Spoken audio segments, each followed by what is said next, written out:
আপনারা দিবেন। মামা যেখানে বলতেছে, মামার মেয়ে যেখানে বলতেছে, এই স্টেজের মধ্যে আপনারা এখানে অগণিত মানুষ যারা আছেন সকলে বলতেছেন যে বাদশার মতো মানুষ নাই, বাদশার সুযোগ নেতৃত্বে আমরা কাঞ্চনকে ইনশাল্লাহ বাংলাদেশের মধ্যে একটা অনন্য ভূমি হিসাবে তৈরি করতে পারব।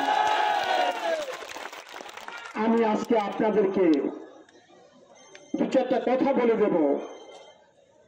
আপনারা তো বাদশার আল্লাহ মনে ভোট দিবেন, বাদশার জন্য দোয়া করবেন এবং বাদশা আমাদের সাথে সহযোগিতা করে আমরা কাঞ্চনকে বাংলাদেশের একটা অনন্য ভূমিতে তৈরি করবো ইনশাআল্লাহ। আমি আপনাদেরকে দু তিনটা মেসেজ দেবো আজকে।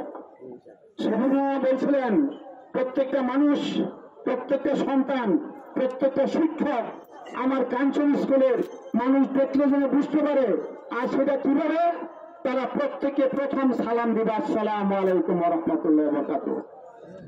এই সালাম সম্পর্কে আমি নবীজির একটা সহিহ হাদিস বলতেছি আপনাকে। হযরত আব্দুল্লাহ বিন ওমর ইবনুল আস রাদিয়াল্লাহু তাআলা আনহু প্রশ্ন করেন নবীজিকে, ইয়া রাসূলুল্লাহ, ইসলাম ধর্মের কোন আমলটা বেশি ভালো? দয়াল নবীজি বললেন, মানুষকে দেখলে তোমরা সালাম দিবা এবং মানুষকে খানা খাওয়াইবা। হযরত আবু হুরায়রা রাদিয়াল্লাহু তাআলা আনহু হাদিস বর্ণনা, সহিহ হাদিস, তিনি বলতেছেন দয়াল নবীজি বলছেন কোন মানুষ ঈমান ছাড়া বেহেশতে যেতে পারবে না, আর কোন মানুষ ঈমানদার হতে পারবে না।